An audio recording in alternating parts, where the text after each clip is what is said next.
Hi guys, welcome back to my channel. मैं आपका दोस्त आर के।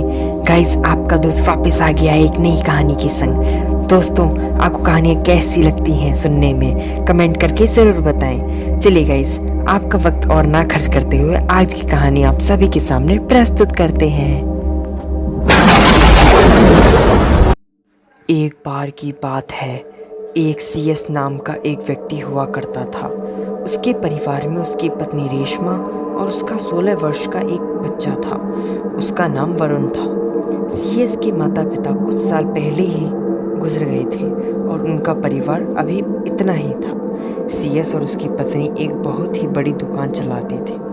वह दुकान सीएस और उसकी पत्नी दोनों ने मिलकर शुरू करी थी। उनकी दुकान का नाम CS5 था और वह दुकान सिर्फ साड़ियों की थी। उनकी दुकान हमेशा भरी हुई रहती थी, अर्थात उनकी दुकान में सर्दी हो या गर्मी हो हमेशा ग्राहक हुआ ही करते थे। सीएस मजदूरों के संग मिलकर साड़ियाँ दिखाता था और उसकी पत्नी काउंटर पर बैठकर बिल बनाती थी। उनमें यह था कि कभी सीएस वह काम करता था, कभी उसकी पत्नी वह काम करती थी। उनकी दुकान रात में 10 बजे तक चलती थी, उसके बाद बंद हो जाती थी और वह दोनों पैदल ही अपने घर जाते थे। और घर जाकर रेशमा अपने बच्चे व पति के साथ खाना बनाती थी और सभी खाना खाकर सो जाया करते थे। सभी अच्छे से चल रहा था, किंतु कहते हैं ना कि अगर अच्छे दिन चल रहे होते हैं तो एक दिन बुरा दिन भी आता है।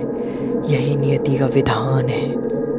ऐसा ही हुआ एक दिन रात के समय वह दोनों सीएस और उसकी पत्नी रेशमा दोनों अपनी दुकान बंद कर पैदल ही रोजाना की तरह अपने घर की ओर जा रहे थे कि अचानक रेशमा के पैर में कुछ सड़क पर लगता है और रेशमा नीचे देखती है तो वहाँ एक सोने की हार गिरा हुआ था और उसमें कुछ हीरे भी लगे हुए थे।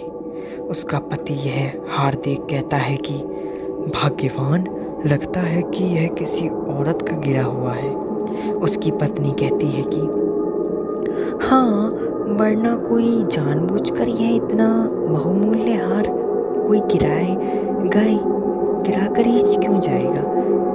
यह देखो, यह बहुत ज़्यादा सुंदर है। सीएस कहता है कि लगता है कि यह बहुत ज़्यादा महंगा होगा। रेशमा भी कहती है जी हाँ, बहुत महंगा है जी। सीएस कहता है कि चलो इसे पुलिस स्टेशन में दे आते हैं। रेशमा कहती है कि ना जी, इसे घर लेकर चलते हैं ना, ये बहुत महंगा है जी। कृपया करके इसे ले चलिए ना, प्लीज़ चलिए ना कृपया करके। सीएस कहता है कि ठीक है भाग्यवान, ले चलो। और वो दोनों घर की ओर दोबारा प्रस्थान करते हैं और कुछ समय बाद वह घर पहुंच जाते हैं। आगे कहानी सुनने के लिए आर के चैनल को अभी सब्सक्राइब करें। कहानी अच्छी लगी तो लाइक कमेंट ज़रूर करें।